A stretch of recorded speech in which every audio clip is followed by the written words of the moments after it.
Hello friends, welcome to my channel. ఈరోజు మనము makhana kheer recipe prepare చేద్దాము.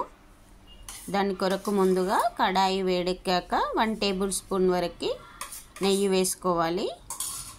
ఇప్పుడు దీనిలో 1 కప్పు వరకు మకానా వేసి వేయించాలి. లోపలి వరకు వేగే వరకు వేయించాలి.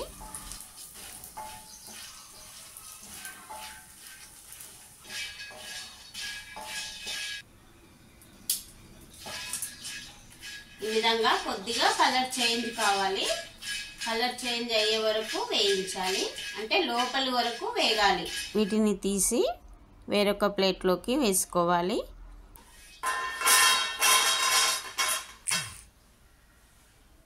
ఇప్పుడు ఇదే కడాయిలో ఇంకాస్త నెయ్యి వేసి 1/2 కప్పు వరకు డ్రై ఫ్రూట్స్ వేయించుకోవాలి. మీ దగ్గర ఏ డ్రై ఫ్రూట్స్ ఉంటే అవి తీసుకోండి. అంటే మీకు ఇంకేమన్నా ఇష్టమైన డ్రై ఫ్రూట్స్ ఉంటే అవి కూడా తీసుకోవచ్చు. నేను కాజు, బాదం తీసుకున్నా. వీటిని కూడా కొద్దిగా కలర్ చేంజ్ అయ్యే వరకు వేయించాలి. ఇప్పుడు ఈ డ్రై ఫ్రూట్స్ కూడా వేగినాయి, అంటే కొద్దిగా కలర్ చేంజ్ అయినాయి కదా. వీటిని తీసి ఇంతకుముందు మకానా వేసుకున్న ప్లేట్లోనే వేసుకోవాలి.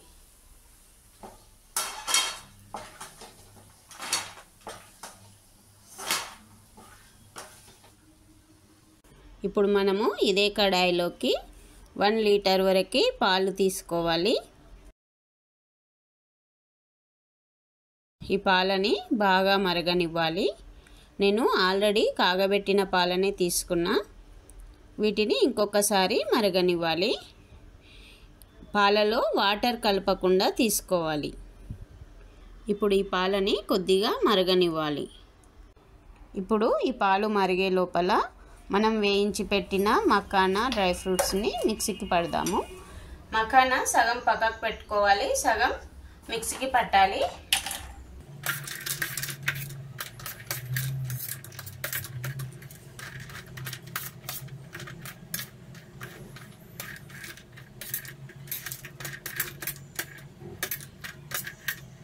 ఇవి పక్కకు పెడదాము. ఇప్పుడు వీటిని మిక్సీకి పట్టాలి.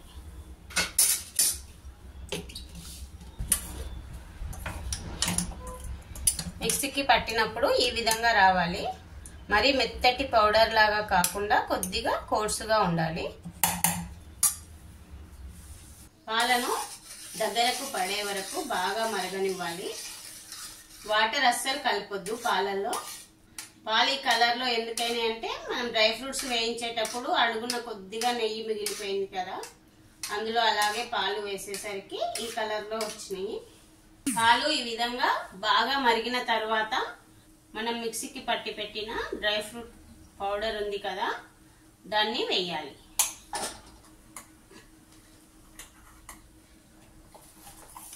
పౌడర్ వేసిన తర్వాత ముద్ద కట్టకుండా కలపాలి పాలను బాగా. అంటే పాల లోపల ఈ పౌడర్ ముద్ద కడుతుంది కదా, అలా కట్టకుండా బాగా కలపాలి. 2-3 నిమిషాలు ఈ విధంగా కలిపితే సరిపోతుంది.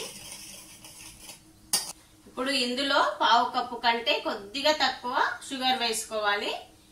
మీకు ఇష్టం ఉంటే 1/2 కప్పు వరకు వేసుకోండి. మేము స్వీట్ కొద్దిగా తక్కువ తింటాం కాబట్టి 1/2 కప్పు కంటే కొద్దిగా తక్కువ వేస్తున్నా. ఇప్పుడు ఇందులో వేసిన షుగర్ కరిగిన తర్వాత మనం వేయించి పెట్టిన మకానా ఉంది కదా, ఇది వేయాలి.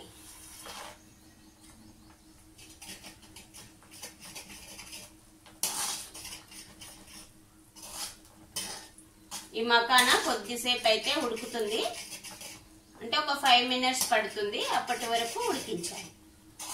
అడుగంటకుండా మధ్య మధ్యలో కలుపుతూ ఉండాలి. మీడియం ఫ్లేమ్లో పెట్టి ఉడికించాలి. ఇప్పుడు ఇందులోనే 1/2 టీ స్పూన్ వరకు ఇలాచి పౌడర్ వేయండి.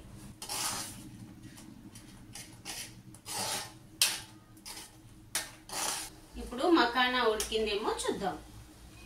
ఇలా అంటే ఇలా దగ్గరికి అయితే ఉడికినట్టు. ఇప్పుడు మకానా కీర్ రెడీ అయ్యింది. స్టవ్ ఆఫ్ చేసుకుందాం. ఇప్పుడు దీనిని మనము కొద్దిగా చల్లారిన తర్వాత సర్వింగ్ బౌల్లోకి తీసుకుందాం. మకానా కీర్ రెడీ అయిందండి. ఈ రెసిపీ కనుక నచ్చితే మీరు ఒకసారి ట్రై చేసి మీకు ఏ విధంగా వచ్చిందో కామెంట్ సెక్షన్లో చెప్పండి. అదేవిధంగా నా వీడియో కనుక నచ్చితే ఒక లైక్ చేసి నా ఛానల్ని సబ్స్క్రైబ్ చేయడం మర్చిపోకండి. ఇంగ్రీడియంట్స్ డిస్క్రిప్షన్లో ఉంటాయండి. Thanks for watching.